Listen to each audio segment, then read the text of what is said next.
estamos aquí, porque Dios, muy bien, lo aprendieron, así lo ha permitido. Y frente a eso nosotros diremos gustosos, amén. Gracias, Padre mío, por utilizarnos, viles instrumentos que tú has tomado, quizás por un momento nada más. Ten misericordia de tus hijos, de tu pueblo.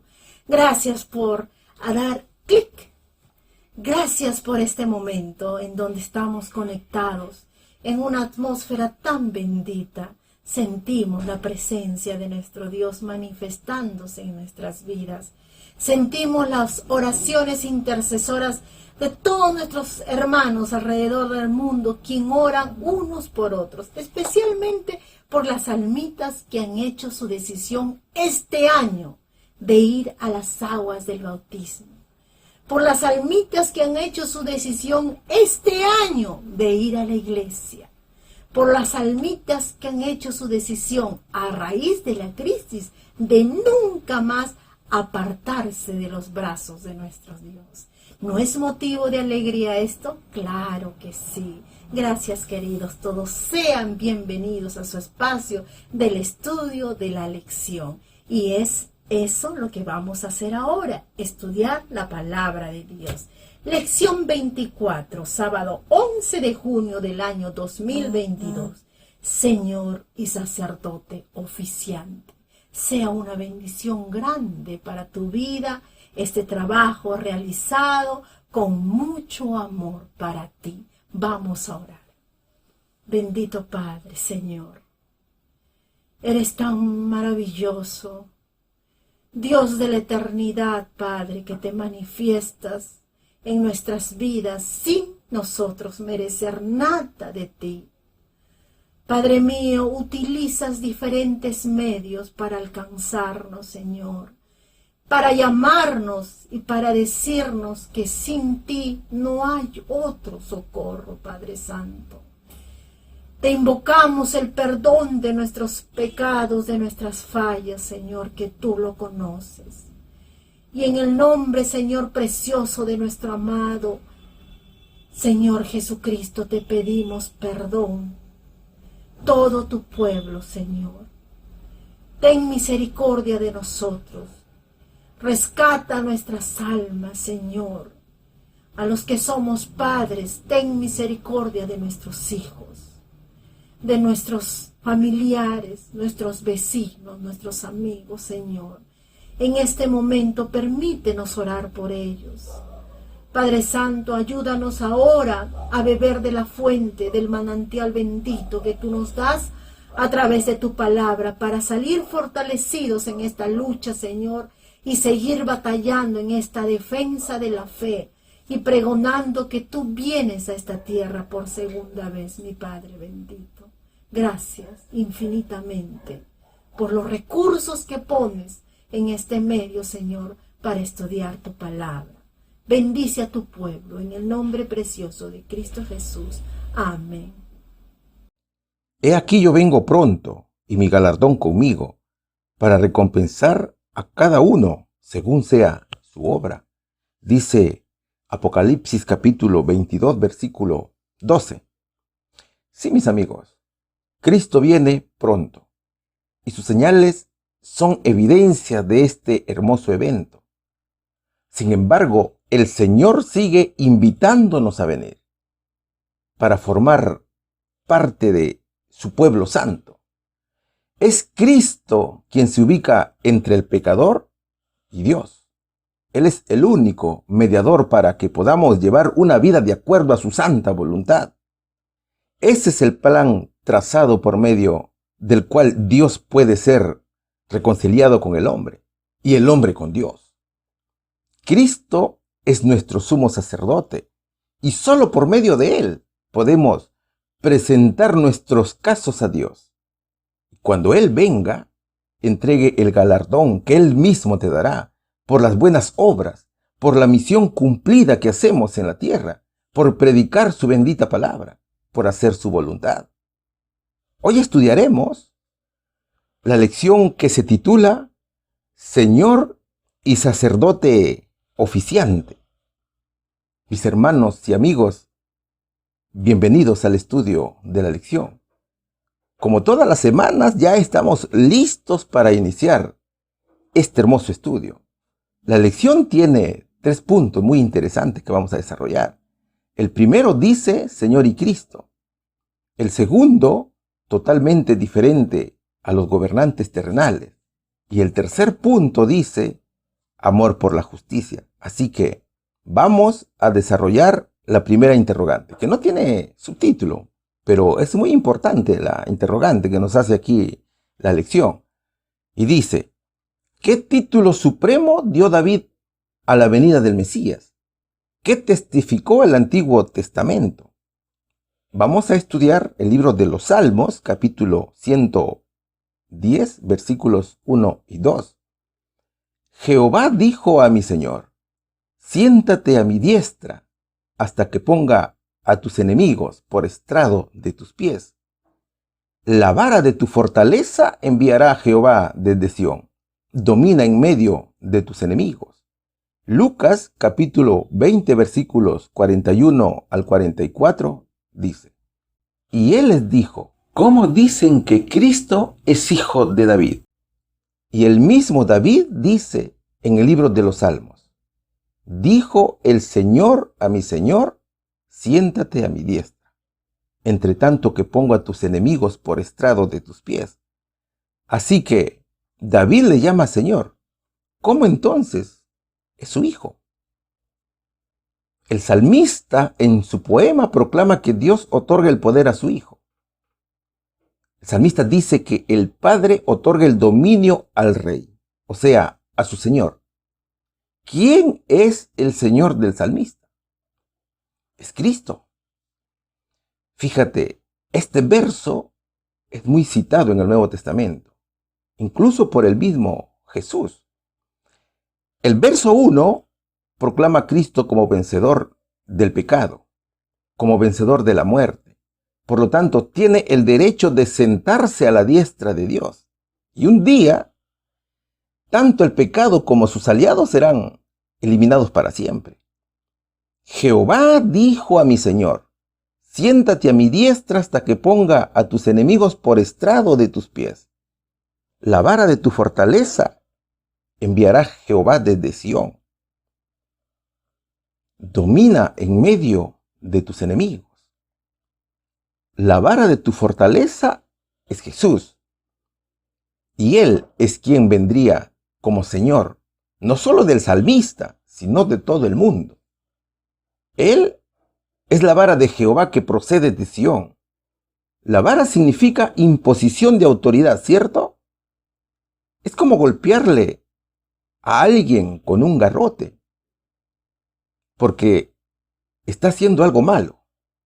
Ahora, el salmista ve con mucha fe, con mucha confianza la primera venida de Jesús. ¿Sabes cuál es el instrumento que vence al mundo? Es nuestra fe. Y Cristo venció al mundo porque puso su fe en Dios. ¿Por qué piensa usted que confía en las promesas futuras? Por la fe. Es la fe lo que permite mirar el futuro y mirar también el gran porvenir de la vida venidera. ¿Ves? La fe es la que nos hace ver la vida eterna, donde se aclarará todo lo que ahora nos deja perplejos. Entonces, la fe era quien movía al salmista y mirar el futuro y profetizaba la coronación de nuestro Rey Jesucristo. Y ve a Jesús de pie como mediador. ¿Ves?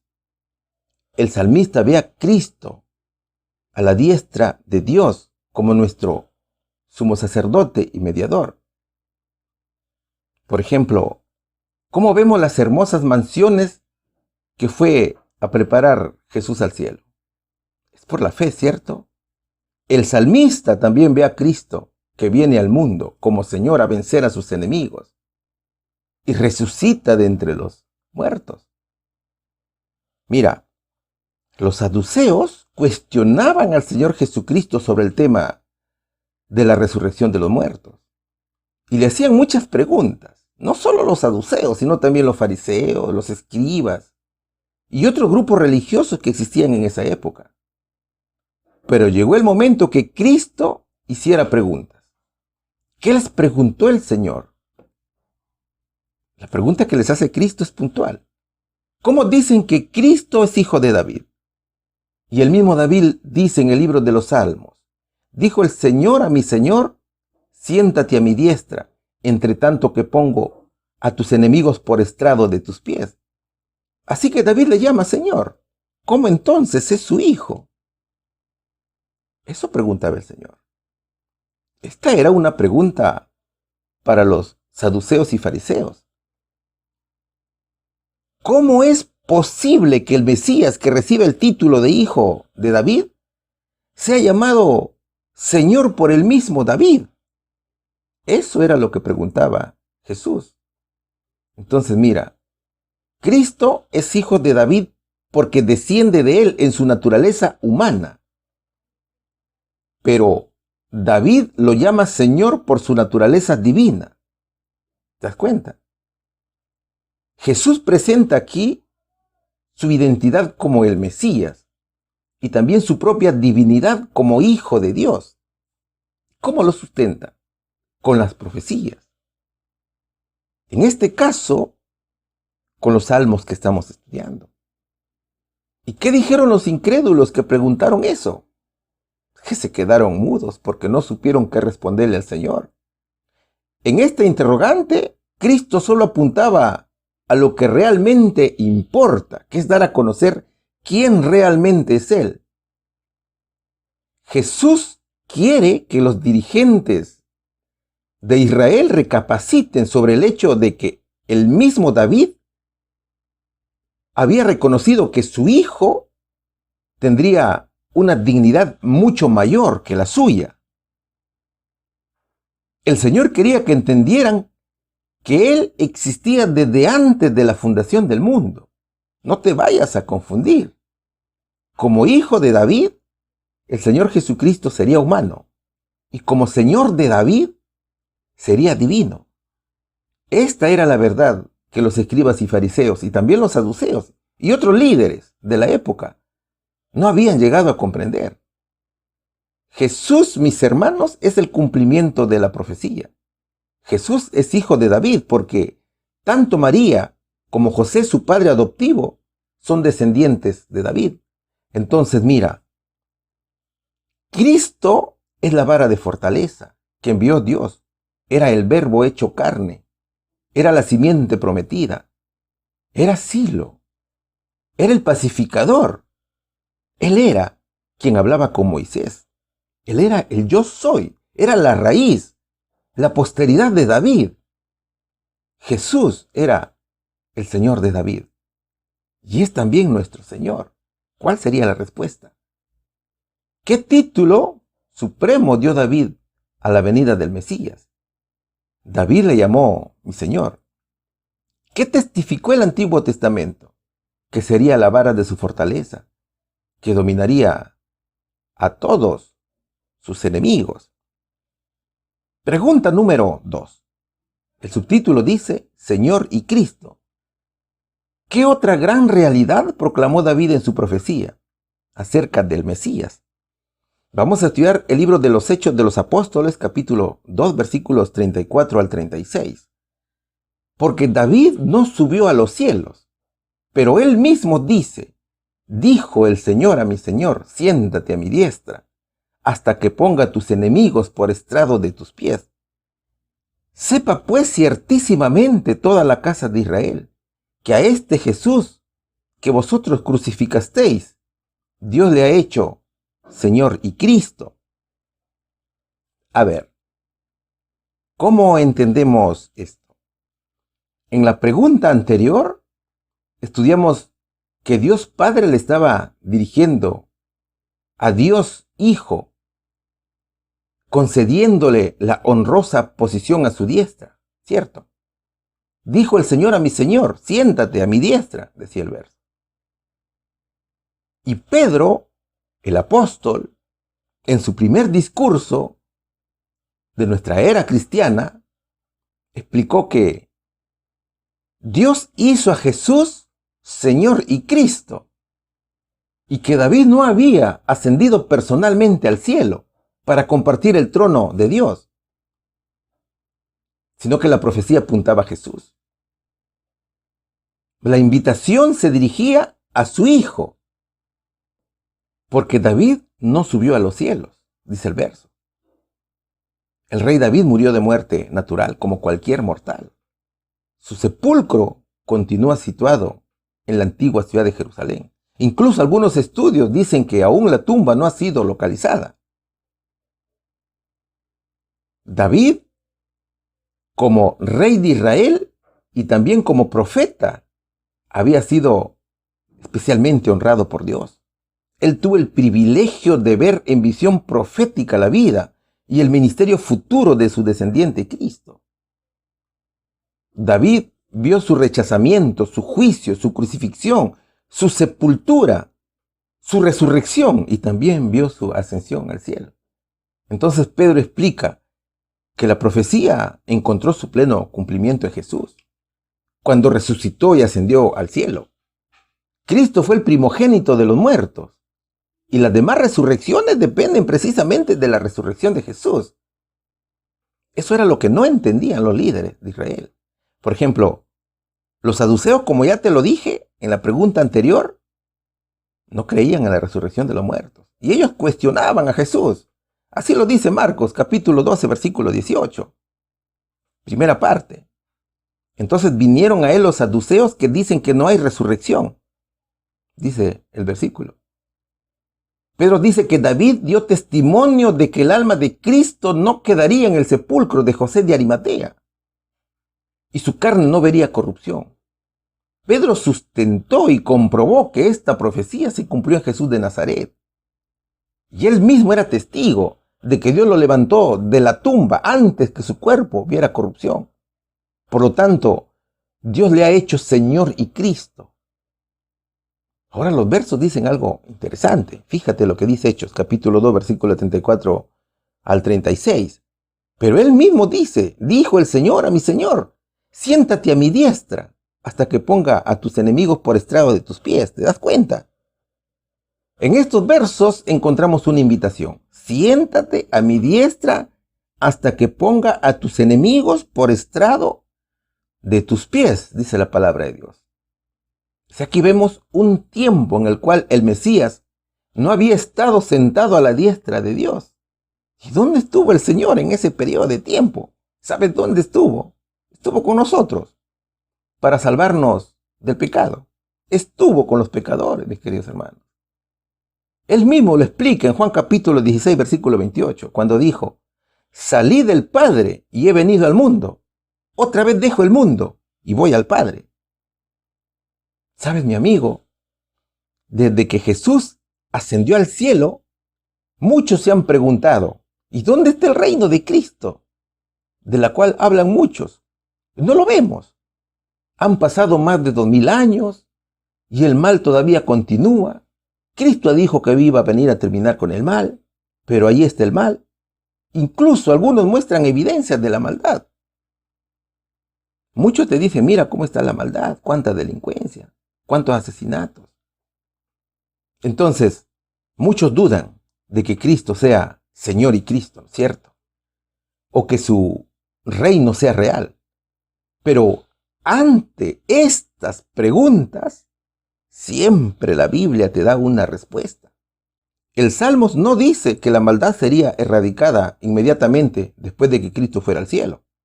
Lo que el Salmos dice es que hay un periodo de tiempo entre su glorificación a la diestra de la majestad y su segunda venida. ¿Ves? Observa bien el verso. O sea, este periodo de tiempo es el periodo de gracia. Es el tiempo para el arrepentimiento, para que cada uno de nosotros doble sus rodillas y pidamos perdón y vivamos de acuerdo a sus mandamientos. Fíjate, ¿qué hubiera pasado si Jesús no hubiera dejado su tiempo de gracia? Nadie se salvaría. Entonces, debemos estar agradecidos con Dios por las oportunidades que nos da para salvarnos. Mi querido amigo, Para Dios no existe el tiempo. Para el Señor un día es como 1000 años y 1000 años es como un día. Cristo es muy paciente con nosotros, pero el día grande, el día de su gran ira pronto vendrá, porque se acabará la gracia, donde ya no habrá oportunidad de arrepentimiento. Así que ahora es el tiempo de venir a Él. Hoy es el momento de arrepentirse. Hoy es el momento de doblar las rodillas y pedir perdón al Señor y cumplir con su ley. ¿Cuál sería aquí la respuesta? ¿Qué otra gran realidad proclamó David en su profecía acerca del Mesías? Dios lo ha hecho Señor y Cristo. Pregunta número 3. El subtítulo es Señor y Cristo. Teniendo en cuenta la misma profecía de David, ¿qué obra necesitaría completar el Mesías antes de concluir su misión? Primera de Corintios capítulo 15, versículos del 24 al 27 dice: Luego vendrá el fin, cuando haya entregado el reino al Dios y Padre, cuando hubiera abatido todo imperio y toda potencia y potestad, porque es menester que Él reine hasta que haya puesto a todos sus enemigos debajo de sus pies. Y el postrer enemigo que será destruido es la muerte, porque todas las cosas sujetó debajo de sus pies. Pero cuando dice todas las cosas son sujetadas a Él, claramente se exceptúa al que sujetó a Él todas las cosas. Primera de Pedro, capítulo 3, versículo 22 dice: el cual, habiendo subido al cielo, estará a la diestra de Dios, estando sujetos a Él ángeles, autoridades y potestades. Hebreos capítulo 10, versículo 13 dice: de aquí en adelante, esperando hasta que sus enemigos sean puestos por estrado de sus pies. Los versos dicen que después de estas cosas que venimos estudiando, vendrá el fin. Y el verso también dice que estamos a las puertas del final de la historia del mundo. Y el pueblo de Dios se prepara para ese final. Te mostraré en esta imagen a dos profetas que vieron el final de los tiempos. Uno que lo vio al inicio y el otro que lo vio al final. Uno fue el profeta Daniel. Y el otro profeta fue Juan, el apóstol. Daniel, mediante la estatua de Nabucodonosor, profetizó la caída de los imperios del mundo y también el nacimiento del reino eterno de Cristo. Resulta que Nabucodonosor, rey de Babilonia, tuvo un sueño que nadie podía interpretar. Incluso quiso matar a los sabios caldeos de su nación porque no podían explicarlo, ni mucho menos podían interpretarlo. Sin embargo, Daniel había sido llevado cautivo hacia Babilonia. Él era cautivo de Jerusalén, pero también era siervo de Dios.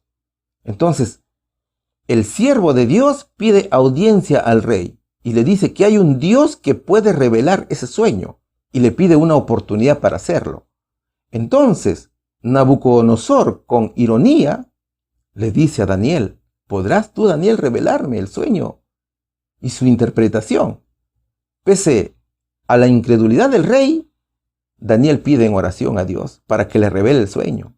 Luego que fue escuchado por el Señor, Daniel va al rey y le interpreta el sueño y comienza a narrarlo. El hecho era que el sueño consistía en una estatua que representaba al hombre y su futuro a través de 4 imperios mundiales, como lo observas en la imagen. Los imperios eran Babilonia, que estaba representado por la cabeza de oro, el imperio Medo-Persia, que estaba representado por los pechos y por los brazos de plata, el imperio de Grecia, que estaba representado por los muslos de bronce, Roma imperial, que tiene su apogeo desde los años 168 a.C. hasta el año 478 después de Cristo, representado por las piernas de hierro. ¿Por qué se representaba Roma por 2 piernas? ¿Sabes por qué? Porque se dividiría en 2 partes, en Roma imperial y en Roma occidental. Roma occidental se divide luego en 10 reinos, ¿cierto? Incluso de allí nace el cuerno pequeño. Acuérdate de esa lección. ¿Ve? Entonces, es representada por los 10 dedos de barro y de hierro.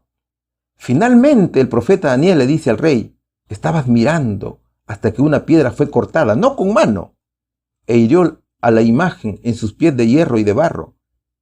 El barro era cocido y los desmenuzó.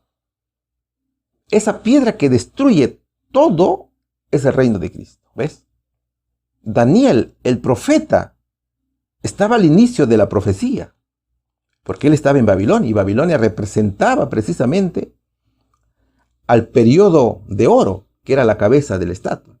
Y Primera de Corintios, capítulo 15, versículo del 24 al 27, dice: luego vendrá el fin, cuando haya entregado el reino al Dios y Padre, cuando hubiere abatido todo imperio y toda potencia y potestad, porque es menester que él reine hasta que haya puesto a todos sus enemigos debajo de sus pies. Y el postrer enemigo que será destruido es la muerte, porque todas las cosas sujetó debajo de sus pies. Pero cuando dice todas las cosas son sujetadas a él, claramente se exceptúa al que sujetó a él todas las cosas. Si nos ubicamos en nuestro tiempo y observamos a la imagen, ¿qué diremos? Que nuestra posición o nuestro tiempo actual en la imagen de Nabucodonosor está representada por los dedos de los pies, o en el estado de división de un material deleznable que no puede mantener su cohesión. Eso es para nosotros nuestra verdad presente. O sea que nosotros estamos al final de la estatua y en el final de los tiempos también. Eso significa que estamos a las puertas del fin del mundo. Solo falta que Cristo proclame en el cielo: consumado es, y venga por segunda vez. Entonces, mientras Daniel predijo la destrucción de los reinos terrenales, Juan vio los eventos que sucederían, los desastres que se producirían. Juan vio la persecución del pueblo de Dios. Juan vio las 7 plagas postreras y contempló la segunda venida de Jesús. Entonces, mira, viendo estos eventos y la situación actual en la cual nos encontramos, de acuerdo a la estatua de Nabucodonosor, faltaría completar la obra de abatir a todo imperio, a toda potencia y potestad. Es decir, solamente falta que venga Cristo para que se cumpla la profecía, como dice la hermana Elena G. de White. La segura palabra profética tendrá su cumplimiento final en el glorioso advenimiento de nuestro Señor y Salvador Jesucristo, como Rey de Reyes y Señor de Señores. Cristo tiene todo sujeto a sus pies, y con su resurrección venció a la muerte.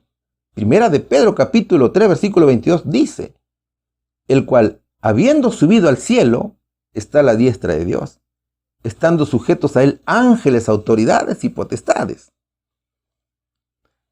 Mis hermanos, el Señor Jesús es quien tiene el control de todo el mundo, y Pedro lo dice con claridad. El Señor está haciendo la última parte de su obra en el cielo, y en estos momentos se encuentra en el lugar santísimo, donde a partir de 1844 dio inicio al juicio investigador. Es por eso que Hebreos capítulo 10 versículo 13 dice: de aquí en adelante, esperando hasta que sus enemigos sean puestos por estrado de sus pies. ¿Quiénes son sus enemigos? Son todos aquellos que rechazan la palabra de Dios. Reyes, gobernantes, presidentes, religiosos, los ateos, etc.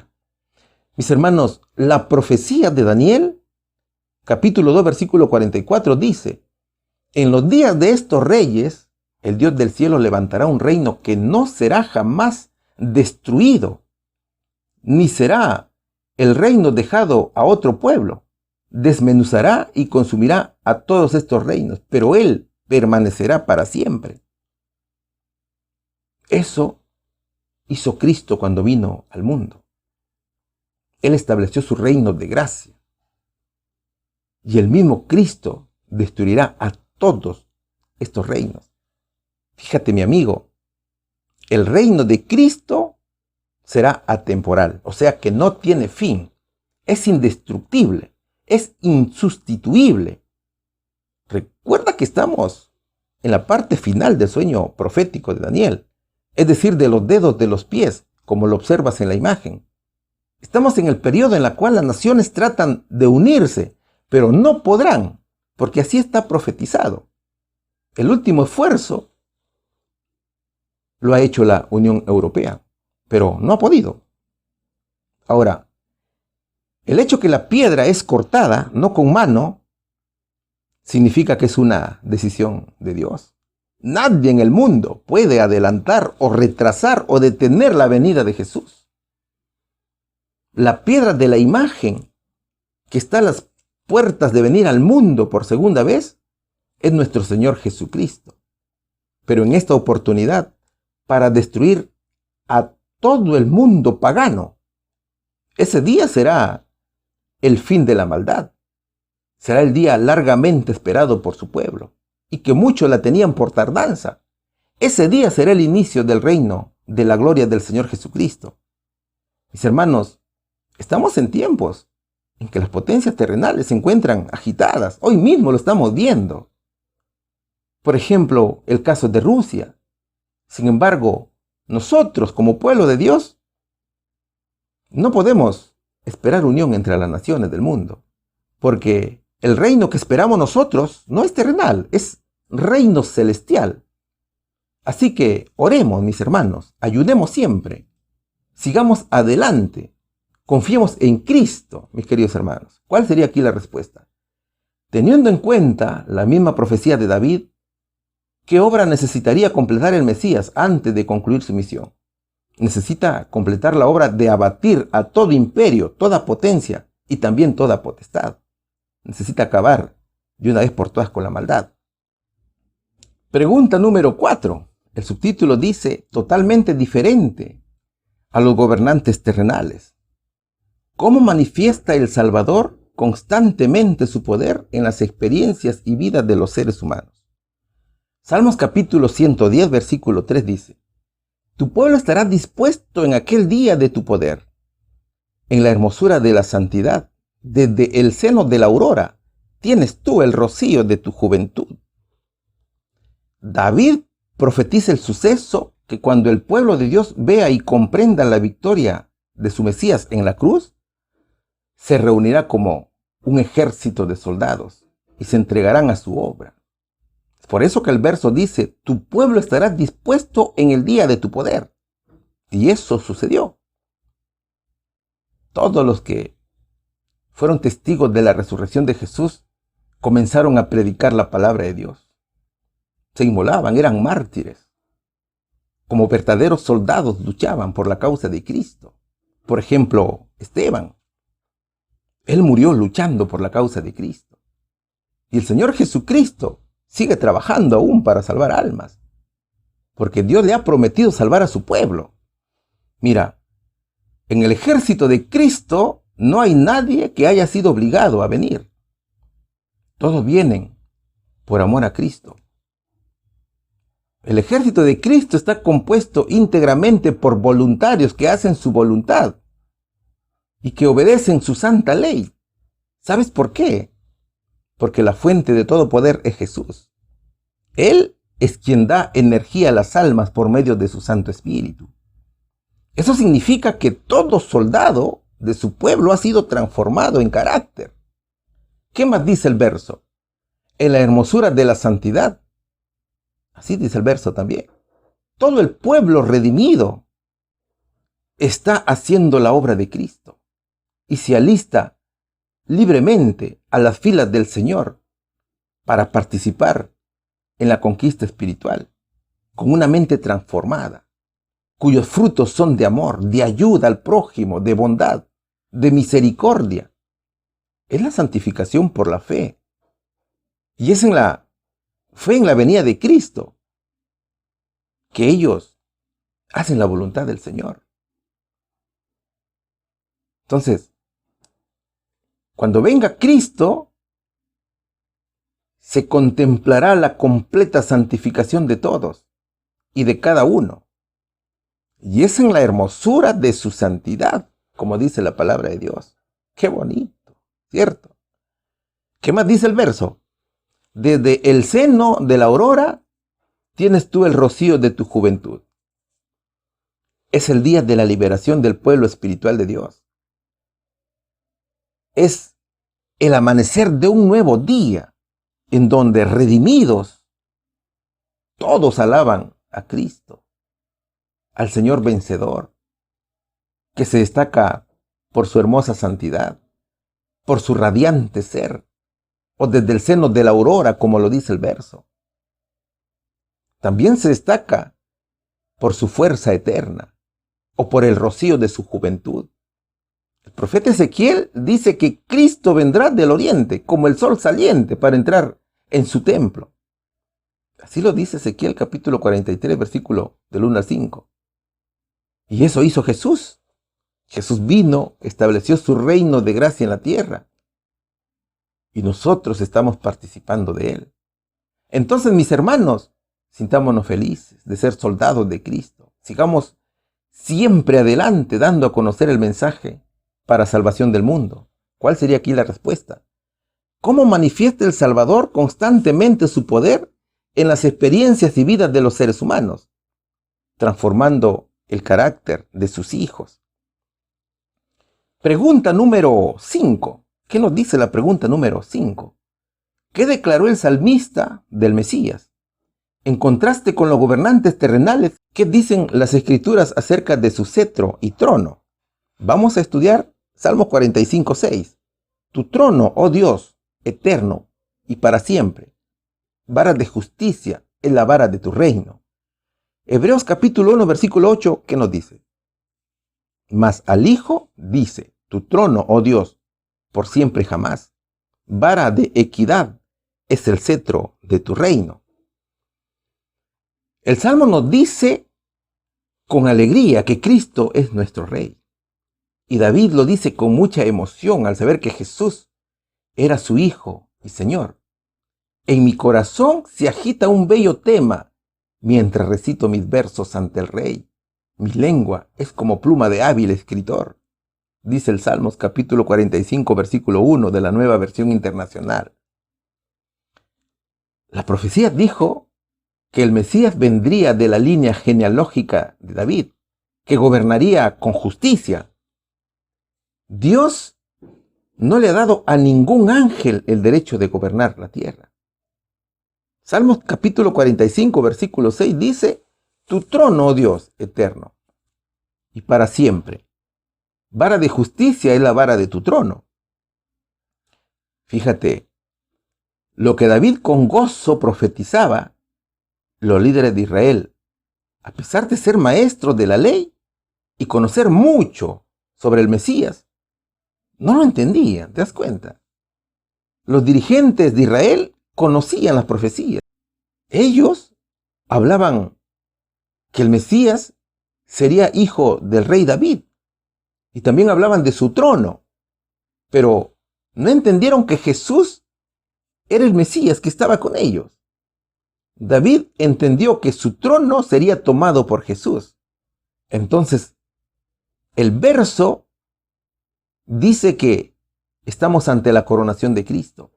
Cristo es el Dios viviente y verdadero, llamado aquí de esa manera por el Padre. Dios Padre llama a Jesús tu trono, oh Dios.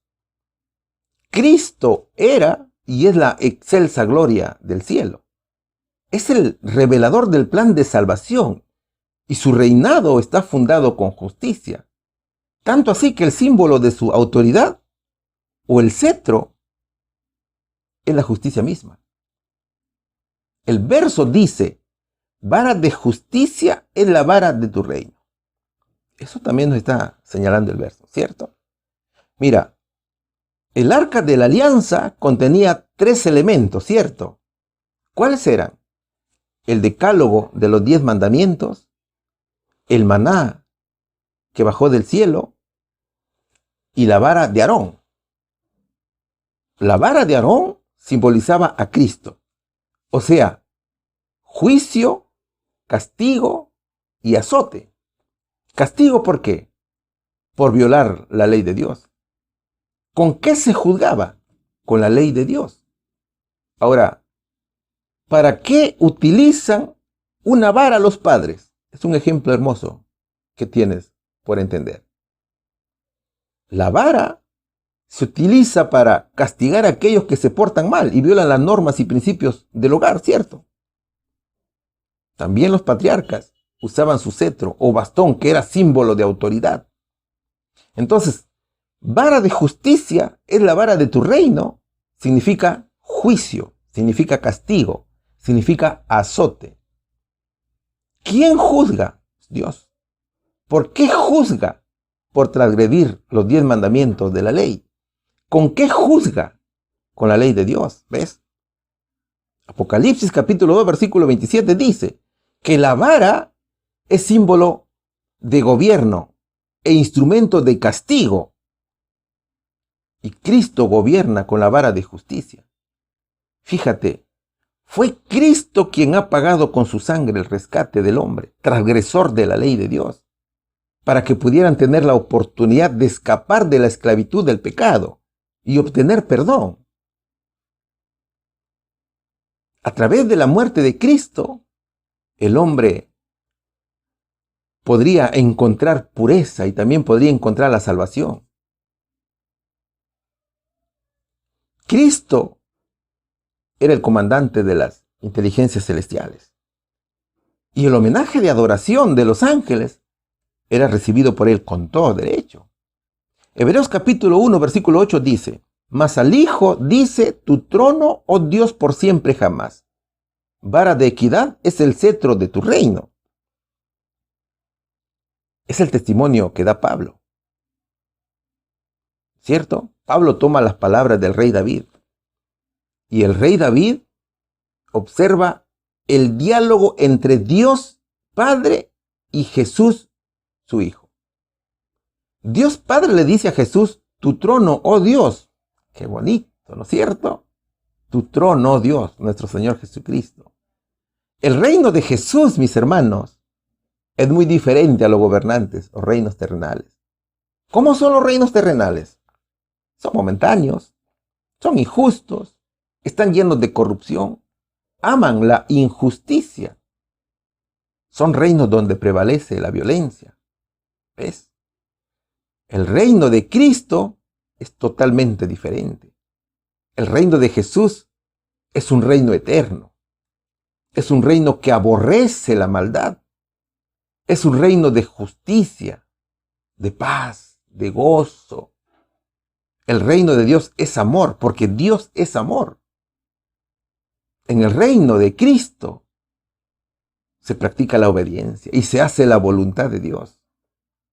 En el reino de Cristo, aquellos que visitan el trono de la gracia lo hacen para orar fervientemente, pidiendo sabiduría y poder divino. No dejarán de ser siervos de Cristo. Activos, útiles serán.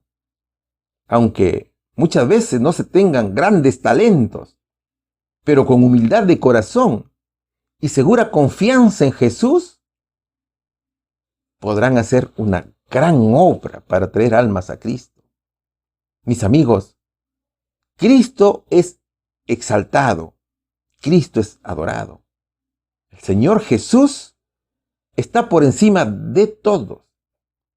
Él es el generador de la vida. Es el creador supremo. Todo lo que existe en el universo fue hecho por Él y para Él. Es que Cristo existe desde antes de la creación. Cristo es el Señor de David. Y también es nuestro Señor y Dios Todopoderoso. ¿Cuál sería la respuesta? ¿Qué declaró el salmista del Mesías? El salmista declaró que se sentaría en su trono de justicia. En contraste con los gobernantes terrenales, ¿qué dicen las Escrituras acerca de su cetro y trono? Su cetro es la justicia y su trono es eterno. Pregunta número 6. El subtítulo dice, amor por la justicia. ¿Qué distingue especialmente al Mesías de los seres humanos? ¿Qué confianza hace posible que una persona ame a Cristo y a su justicia? Vamos a estudiar el libro de los Salmos, capítulo 45, versículo 7. Amaste la justicia y aborreciste la maldad. Por tanto te ungió Dios, el Dios tuyo, con óleo de gozo sobre tus compañeros. Hebreos capítulo 1, versículo 9 dice, has amado la justicia y aborrecido la maldad, por lo cual te ungió Dios, el Dios tuyo, con óleo de alegría, más que a tus compañeros. Siempre hay una profecía y hay una confirmación de la profecía, ¿no es cierto? Es lo que podemos observar en los versos que nos propone la lección. Mira, ¿qué es lo que distingue a Cristo de los seres humanos? Su amor por la justicia. La justicia del reino de Cristo proviene del carácter de Dios. O sea, su reino justo está en su naturaleza, porque Él es justo. Entonces, debido a su gran justicia, Cristo es ungido con óleo de la alegría. Y el verso de Salmos 45:7 lo dice: amaste la justicia y aborreciste la maldad, por tanto te ungió Dios, el Dios tuyo, con óleo de gozo sobre tus compañeros. Cristo sufrió mucho por nosotros. Él fue varón experimentado en quebranto, ¿cierto? Como ya lo hemos estudiado. Pero su obra de justicia fue recompensada grandemente, como jamás se hizo. A pesar de la tristeza y el dolor que sufrió, fue el cumplimiento de la obra de la redención, su ungimiento con óleo de alegría, más que cualquier otra persona. El más triste de los hombres fue también el más feliz de todos. Es llamado por su Padre: tu trono, oh Dios eterno, para siempre. Has amado la justicia y aborrecido la maldad, por lo cual te ungió Dios, el Dios tuyo, con óleo de alegría, más que a tus compañeros, dice Hebreos capítulo 1, versículo 9. El verso nos habla el comportamiento de Jesús. Cristo fue conocido por su justicia. O sea, el Señor era imparcial y justo en su proceder, y hasta ahora lo es. Era puro en todo lo que hacía y decía también. Se apartó de todo tipo de maldad y nunca se dio al pecado ni a la rebelión, sino que fue perfecto en todo. Cristo fue un hombre lleno del Espíritu Santo, por lo tanto, lleno de gozo y alegría. Cristo era tratable y amable. El Señor disfrutaba estar con la gente y la gente encontraba placer y paz en su compañía. Mira, dentro de poco tiempo, su pueblo estará reunido a su lado. Se llenará del infinito gozo por el cual sufrió la cruz. La cruz de Cristo será la ciencia y el canto de los redimidos para siempre. En Cristo glorificado, verán a Jesús en la cruz y nunca se olvidarán de aquel quien dejó su gloria y se humilló por amor al hombre caído. Nunca olvidarán a quien llevó la culpa, el oprobio del pecado, y sintió el abandono de su Padre, hasta que la maldición de un mundo perdido quebrantara su corazón y le arrancara la vida en la cruz del Calvario, sino que despertará la admiración y adoración eterna del universo. Mis hermanos, Cristo es justicia, es gozo, Cristo es alegría, es amabilidad, es misericordia. Por lo tanto, su pueblo tiene el deber de imitarlo. ¿Cuál sería aquí la respuesta? ¿Qué distingue especialmente al Mesías de los seres humanos? Su amor por la justicia.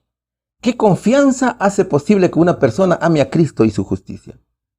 La alegría de saber que con su muerte y su resurrección ha vencido a la maldad. Hemos llegado al final de la lección. Ya estamos en la pregunta número 7. El subtítulo dice: amor por la justicia. Si bien por un lado Jesús gobierna como Señor, ¿qué ministerio está llevando a cabo a favor de la humanidad? ¿Qué pensamos al entender que con toda su gloria y poder está intensamente interesado en nosotros y nos ama profundamente? Estudiaremos Salmos capítulo 110, versículos del 4 al 7. Juró Jehová y no se arrepentirá: tú eres sacerdote para siempre según el orden de Melquisedec. El Señor a tu diestra herirá a los reyes en el día de su furor. Juzgará en las naciones, las llenará de cadáveres, herirá las cabezas en muchas tierras. Del arroyo beberá en el camino, por lo cual levantará cabeza. La promesa de Dios se iba a cumplir. Y el mismo Salmos nos presenta el sacerdocio de justicia de Jesús. Eso es la intercesión de Cristo, ¿cierto? El Señor sería rey y sacerdote para siempre, según el orden de Melquisedec. Juró Jehová y no se arrepentirá. Tú eres sacerdote para siempre, según el orden de Melquisedec, dice Salmos capítulo 110, versículo 4. Pero seguramente, mi hermano querido, usted que nos ve y nos escucha por primera vez, te preguntarás, ¿quién es Melquisedec? ¿Por qué Cristo no fue como Aarón? Si Aarón fue sumo sacerdote. Mira, el apóstol Pablo, en el libro de los Hebreos, capítulo 7, versículos del 1 al 22, describe a Melquisedec como un rey de Salem y sacerdote del Dios Altísimo. Melquisedec significa rey de justicia y rey de Salem, es decir, rey de paz. Justicia significa obediencia, ¿cierto? Este personaje, que es bíblico, no tiene genealogía. O sea que es sin padre y sin madre, que no tiene principio de días ni fin de vida. Nuestra hermana Elena G. de White dice que Melquisedec no era Cristo, sino la voz de Dios en el mundo, el representante del Padre. Así lo dice la hermana Elena G. de White. Y Génesis capítulo 14, versículo 19 dice que Melquisedec recibió los diezmos de Abraham y éste lo bendijo. Entonces fíjate, el sacerdocio de Melquisedec, de acuerdo a lo que podemos ver en el libro de los Hebreos capítulo 7, versículos del 1 al 22, es muy superior al de Aarón. Por lo tanto, el sacerdocio de Cristo es superior al sacerdocio de Aarón. Y él mismo se calificó para ser no solo el intercesor de la raza humana ante Dios, sino su abogado. Así que cada uno de nosotros podemos decir con alegría, tengo un abogado en el juicio, que es un sumo sacerdote, que puede conmoverse con los sentimientos de nuestras debilidades. Aarón era levita, ¿verdad? Entonces, Pablo dice que la importancia del sacerdocio de Melquisedec radica en que Cristo no pertenece a la descendencia de la tribu de Leví. Cristo fue de la descendencia de la tribu de Judá. ¿Qué hubiera pasado si el Mesías hubiera sido de la tribu de Leví?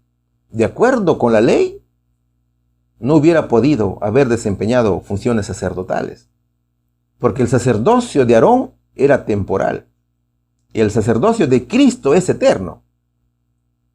Y la Biblia destaca un sacerdocio que no se basa en genealogía. Y el Salmo 110, versículo 4, predice que el sacerdocio arónico sería reemplazado por el eterno sacerdocio de Melquisedec en la persona de Cristo. Eso significa que Aarón tenía la vida limitada y tenía que hacer sacrificio por él mismo para perdón de sus pecados, mientras que Cristo no tuvo pecado. ¿Te das cuenta? Y tiene vida propia. Su vida no tiene fin. De allí que su sacrificio es completo y definitivo. Y además actúa como sumo sacerdote en favor nuestro. Cristo es distinto, es superior, es inmutable, es eterno, ¿ves? Entonces mira, cuando el verso dice, tú eres sacerdote para siempre, significa que Cristo está haciendo la última parte de su obra en el santuario celestial antes de que venga a la tierra.